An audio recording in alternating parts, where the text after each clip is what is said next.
علیہ وسلم اللہ کے رسول ہیں. ورنہ معبود دنیا میں بہت سارے ہیں. معبود کسے کہا جاتا ہے؟ جس کی بھی پوجا پاٹ کی جائے، جس کی بھی عبادت کی جائے، جس کی بھی پرستش کی جائے، وہ معبود ہیں. چاہے وہ انسانی شکل میں ہو یا شجر و حجر کی شکل میں ہو، کوئی بھی ہو. اب اس کا ترجمہ جو بہت سارے لوگ صرف کرتے ہیں کہ لا الہ الا اللہ، اللہ کے علاوہ کوئی معبود نہیں، یہ درست نہیں ہے. درست یہ ہے کہ لا الہ الا اللہ کی معنی لا معبود بحق الا اللہ، اللہ تبارک و تعالی کے علاوہ کوئی حقیقی معبود نہیں ہے. حقیقی معبود یعنی حقیقت میں جس کی عبادت کی جائے، جس کی پرستش کی جائے، وہ صرف اللہ تبارک و تعالی کی ذات ہے، اس کے علاوہ کوئی نہیں. اور یہ جو کلمہ ہے، کلمہ توحید، یہ دو چیزوں پر مشتمل ہے. دو چیزیں اس کے اندر ہیں. یہ عقیدہ کے باب میں ہے جو کہ بہت ہی اہم اور پوائنٹ کی چیز ہے. ہر انسان کو سمجھنا چاہیے کہ ہم یہ کلمہ پڑھتے ہیں تو اس کے معنی کیا ہے، اس کا مطلب کیا ہے، اس کے شروط کیا ہیں، اس کے ارکان کیا ہیں. اس میں دو رکن ہیں، اور رکن جب بھی بولا جائے گا کسی چیز کے لیے تو اگر وہ چیز یعنی رکن موجود ہے تو وہ چیز موجود ہے ورنہ نہیں. جیسے حج کے موقع پر وقوف عرفہ یہ رکن ہے، اگر وقوف عرفہ نہیں تو حج باطل ہے، حج نہیں ہوگا. تو ارکان لا الہ الا اللہ کے دو ہیں، پہلے نفی اور دوسرے اثبات. نفی کے معنی انکار، لا الہ یعنی کوئی معبود ہے ہی نہیں، یہ نفی کرنا ہے، انکار کرنا ہے. اور دوسرے الا اللہ، اثبات ہے. اللہ تبارک و تعالی معبود حقیقی ہے، اور اس کے علاوہ جو بھی معبود ہیں معبودان باطلہ، ان کا انکار کرنا یہ واجب ہے ہر مسلمان کے لیے، ہر شخص کے لیے. اور یہ کلمہ توحید ایسا کلمہ ہے جس کے اقرار کر لینے کے بعد انسان دائرہ اسلام میں داخل ہوتا ہے، اور جس کے انکار سے اور جس کے شروط کے انکار سے دائرہ اسلام سے خارج ہے. اس کلمے کی بہت ہی بڑی اہمیت ہے. تمام انبیاء کرام اسی کلمہ توحید کے لیے بھیجے گئے. وَلَقَدْ بَعَثْنَا فِي كُلِّ أُمَّةٍ رَسُولًا أَنِ اعْبُدُوا اللَّهَ وَاجْتَنِبُوا الطَّاغُوتَ. اس کلمہ کے کچھ شروط ہیں جو مختصراً یہ علم، یقین، قبول، انقیاد، الصدق، المحبہ، الاخلاص. مختصراً شرح اس کی علم کہ علم بہت ہی اہم ضروری چیز ہے. بغیر علم کے کوئی چیز صحیح معنوں میں ہم نہیں کر سکتے. فَعْلَمْ أَنَّهُ لَا إِلَهَ إِلَّا اللَّهُ، قرآن کریم میں اللہ تبارک و تعالیٰ نے ارشاد فرمایا ہے. اسی طرح سے امام بخاری نے صحیح بخاری کے اندر ایک باب کہا، باب العلم قبل القول والعمل. قول و عمل سے پہلے عمل کرنے اور اس عمل یعنی قول دعوت دینے سے پہلے ضروری ہے کہ علم ہونا چاہیے.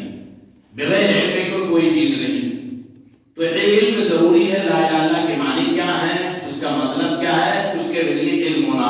اس کے بعد یقین جازم ہو، اور اسی طرح سے قبول بھی، یعنی جو چیزیں ثابت ہیں شریعت اسلامیہ سے اس کو قبول کیا جائے، اس کو رد نہ کیا جائے.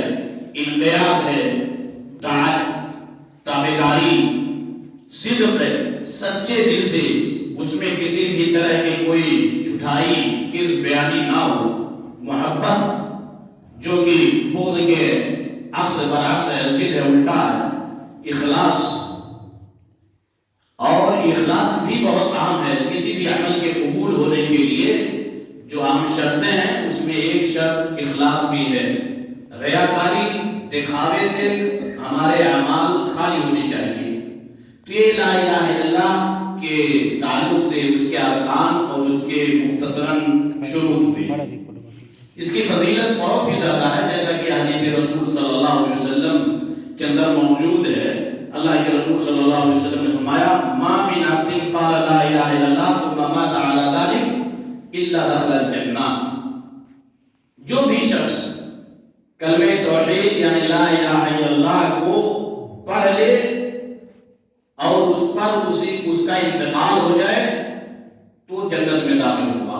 اس طرح کی روایتیں موجود ہیں، لیکن کلمہ توحید کا اقرار زبانی طور پر صرف نہیں، بلکہ جو اس کے شروط ہیں، جو شرطیں ہیں، وہ ضروری ہے. شرطوں کے ساتھ جب ہم لا الہ الا اللہ کے جو تقاضا ہے، جب ہم اس کو پورا کریں گے اس کے شروط کے ساتھ، تب جا کر کے وہ ہمارے لیے فائدہ مند اور سود مند ہو سکتا ہے، ورنہ نہیں. یہ پہلا رکن ہے اسلام کا. اس کے بعد کہا وتقیم الصلاۃ، نماز قائم کر. نماز کا قائم کرنا، اس کے ارکان، واجبات، اس کے سنن، ان تمام چیزوں کی رعایت کرتے ہوئے نماز کا قائم کرنا. اور نماز یہ ارکان اسلام میں سے کلمہ توحید کے بعد دوسرا اہم رکن ہے، اور جس کی فضیلت قرآن کریم اور حدیث رسول صلی اللہ علیہ وسلم کے اندر بہت ہی زیادہ ہے. اور ایک عمود دین ہے، دین کا ستون ہے نماز، دین کا کھمبا ہے. اور قرآن کریم میں اللہ تبارک و تعالی نے ان لوگوں کو دینی بھائی کہا ہے جو لوگ نماز اور زکوٰۃ کو ادا کرتے ہیں. جیسا کہ اللہ تعالیٰ نے فرمایا فَإِن تَابُوا وَأَقَامُوا الصَّلَاةَ وَآتُوا الزَّكَاةَ فَإِخْوَانُكُمْ فِي الدِّينِ. اگر لوگ توبہ کر لیں، نماز کو قائم کریں، زکوٰۃ ادا کریں، تب وہ تمہارے دینی بھائی ہیں. نماز سے آج ہماری کتنی محبت ہے، کتنا لگاؤ ہے، ہم اور آپ اس کو بخوبی سمجھ سکتے ہیں. جبکہ اللہ کے رسول صلی اللہ علیہ وسلم نے فرمایا العہد الذی بیننا وبینہم الصلاۃ فمن ترکہا فقد کفر. ہمارے درمیان اور تمہارے درمیان، ہمارے اور لوگوں کے درمیان یعنی غیر مسلموں کے درمیان جو چیز فرق کرنے والی ہے وہ نماز ہی ہے. اور جو شخص نماز کو چھوڑ دے اس نے گویا کہ کفر کا کام کیا.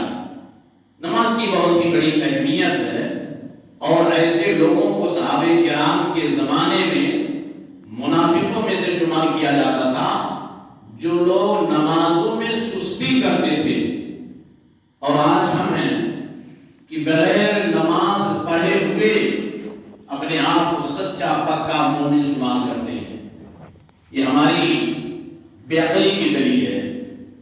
نماز کے اسلام کے اندر بہت ہی بڑی اہمیت ہے، اور اس کے چھوڑنے والے کے لیے وعیدیں. یہ دین ہے، صفات المومنین میں سے ہے. اللہ تبارک و تعالیٰ نے قرآن کریم میں جہاں بھی مومنوں کی صفات کو بیان کیا ہے، چاہے وہ سورۃ المومنون ہو یا سورۃ بقرہ یا کہیں بھی، جہاں بھی مومنین کے صفات کا ذکر ہے وہاں نماز کا ذکر ضرور ہے کہ مومنوں کے صفات میں سے، خوبیوں میں سے ہے نماز کو قائم کرنا. اور اللہ کے رسول صلی اللہ علیہ وسلم نے بھی کہ کہا اذا رأیتم الرجل یقرب الی المساجد فاشهدوا له بالایمان، کہ جس شخص کو بھی دیکھو کہ نمازوں کو قائم کر رہا ہے، مسجدوں کی طرف آ جا رہا ہے، تو اس کے ایمان کی گواہی دو. اسلام میں نماز کی بہت ہی بڑی اہمیت ہے. اس کے بعد تیسرا حدود زکوٰۃ، زکوٰۃ کا ادا کرنا. زکوٰۃ یہ مالی عبادت ہے، اور اس کا نفع بہت ہی زیادہ ہے. اللہ تبارک و تعالیٰ نے صاحب نصاب پر جو زکوٰۃ لاگو کیا ہے، کچھ حصہ تاکہ جو مسلمانوں میں سے تنگ دست ہیں، جن کی مالی پوزیشن بہتر نہیں ہے، جو صاحب نصاب نہیں پہنچ سکے ہیں، فقیر و مسکین ہیں، ان تک وہ مال پہنچ جائے اور وہ بھی اپنی زندگی خوشگوار زندگی گزار سکیں، اور دنیا کی زندگی میں بہتر طریقے سے سکون کے ساتھ رہتے ہوئے ہوئے اللہ تبارک و تعالیٰ کی عبادت کر سکیں. اور یہ زکوٰۃ کی اہمیت زکوٰۃ نہ دینے والوں کے لیے وعید ہے. اس کی اہمیت کے لیے صرف میں ایک مثال دے رہا ہوں کہ حضرت ابوبکر بن قحافہ رضی اللہ تعالیٰ عنہ جو خلیفۃ المسلمین ہیں، پہلے خلیفہ ہیں، خلیفۃ الرسول صلی اللہ علیہ وسلم، آپ صلی اللہ علیہ وسلم کی وفات کے بعد جو پہلے خلیفہ ہوئے، انہوں نے جب لوگوں کو دیکھا کہ زکوٰۃ کو روک رہے ہیں زکوٰۃ دینے سے منع کر رہے ہیں لوگوں کو، یا خود منع کیے ہوئے اپنے مالوں میں سے زکوٰۃ، اس وقت انہوں نے عزم مصمم کر رکھا تھا، پختہ ارادہ کر لیا کہ ان لوگوں سے میں جنگ کروں گا، لڑائی کروں گا جب تک کہ وہ لوگ زکوٰۃ دینا شروع نہ کر دیں. اس پہ صحابہ کرام کا اعتراض بھی ہوا کہ آپ کیسے ایسے لوگوں سے جنگ کریں گے جو کہ کلمہ توحید کی قائل ہیں، لا الہ الا اللہ محمد رسول اللہ کے پڑھنے والے ہیں. اس وقت حضرت ابوبکر رضی اللہ تعالیٰ عنہ نے کہا تھا کہ نہیں، جب تک یہ لوگ زکوٰۃ نہیں دیں گے میں ان سے جنگ کروں گا. اور اس کے بعد دلیل کی روشنی میں صحابہ کرام کو سمجھایا، صحابہ کرام بھی تیار ہو گئے. تو اس سے زکوٰۃ کی اہمیت ثابت ہوتی ہے کہ زکوٰۃ کی اسلام میں کتنی اہمیت ہے. اس کے بعد کہا وہ تصوم رمضان، اور رمضان کے مہینے کا روزہ رکھ. یہ صوم بدنی عبادت ہے، اور یہ عبادت اللہ اور اس کے بندے کے درمیان ایک راز ہے جو کہ صرف اللہ اور بندوں کے درمیان ہی ہے. کوئی شخص نہیں کہہ سکتا حقیقت میں کہ فلاں شخص روزے سے ہے. روزے کے مہینے میں، رمضان المبارک کے مہینے میں بھی بہت سارے لوگ ایسے ہوتے ہیں جو روزے سے نہیں ہوتے، لیکن کسی کو پتہ بھی نہیں چلتا کہ روزے سے ہے یا نہیں. یا اسی طریقے سے جو لوگ رمضان کے علاوہ دوسرے مہینوں میں نفلی روزوں کا اہتمام کرتے ہیں، کوئی کسی کو نہیں پتا کہ یہ روزے سے یا غیر روزے سے. یہ اللہ تبارک و تعالیٰ اور بندوں کے درمیان ہے. اسی لیے اللہ کے رسول صلی اللہ علیہ وسلم نے فرمایا الصوم لی وانا اجزی بہ، کہ روزہ میرے لیے ہے اور میں ہی اس کا بدلہ دوں گا. یعنی اس راز کو صرف اللہ اور وہی شخص جانتا ہے جو اس حالت میں، چاہے صوم کی حالت میں ہو یا بغیر صوم کے ہو. اس کے بعد اسلام کا پانچواں اور آخری رکن جس کے بارے میں آپ صلی اللہ علیہ وسلم نے فرمایا وَتَحُجَّ الْبَيْتَ إِنِ اسْتَطَعْتَ إِلَيْهِ سَبِيلًا، کہ خانہ کعبہ کا حج کرنا، قصد کرنا اگر طاقت ہے. طاقت رہنے پر زندگی میں ایک مرتبہ اللہ کے رسول صلی اللہ علیہ وسلم نے حج کو واجب قرار دیا ہے. اور حج کی بہت ساری فضیلتیں ہیں. ان میں سے ایک یہ ہے کہ اللہ کے رسول صلی اللہ علیہ وسلم نے فرمایا کہ جو شخص حج کرے اور اپنے حج کے دوران فسق و فجور اور تمام چیزوں سے، لغویات سے بچتا رہے، اور سنت نبی صلی اللہ علیہ وسلم کے مطابق اگر حج کیا ہے رجع کیوم ولدتہ امہ، تو وہ ایسے ہی لوٹے گا گویا کہ وہ اپنی ماں کے پیٹ سے جنم لیا ہے، گناہوں سے بری ہے، پاک ہے. لیکن وہ بھی کہ اللہ کے رسول صلی اللہ علیہ وسلم نے ذکر کی فرمایا خذوا عنی مناسککم، حج کے طریقے کو ہمارے حج یعنی ہم سے سیکھو، جس طرح سے میں حج کر رہا ہوں اسی کے مطابق حج کرنا ہے. اگر حج کے اعمال یا کوئی بھی عبادت ہو نبی پاک صلی اللہ علیہ وسلم کی طریقے سے ہٹ کر کے ہے تو عبادت قبول نہیں ہو سکتی. اور ایک کلمہ توحید کے اندر وہ چیز موجود ہے، لا الہ الا اللہ محمد رسول اللہ. اتنی باتیں بتانے کے بعد جب بتا چکے اللہ کے رسول صلی اللہ علیہ وسلم، تو جبریل امین کیا کہتے ہیں؟ قال صدقتا، آپ نے سچ فرمایا. یہ اور تعجب خیز بات ہوئی صحابہ کرام کے لیے کہ ایک سائل ہے اور اس انداز میں آیا ہے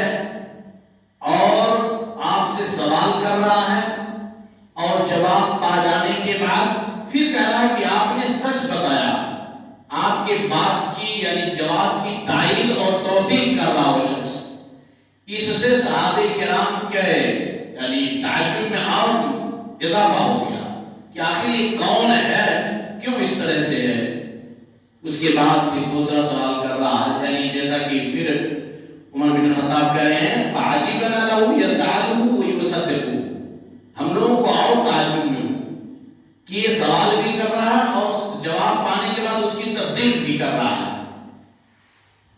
یہ پہلا سوال رہا جبریل علیہ السلام کا اللہ کے رسول صلی اللہ علیہ وسلم سے۔ اب اس کے بعد ایمان کے بارے میں، پھر احسان کے بارے میں، اور پھر قیامت کے بارے میں اور قیامت کے علامتوں کے بارے میں، جس پر انشاءاللہ دوسرے درس میں باتیں ہوں گی۔ اللہ تبارک و تعالیٰ سے دعا ہے کہ اللہ تبارک و تعالیٰ ہم تمام لوگوں کو حدیث رسول صلی اللہ علیہ وسلم سمجھنے اور اس کے مطابق عمل کی توفیق عطا فرما۔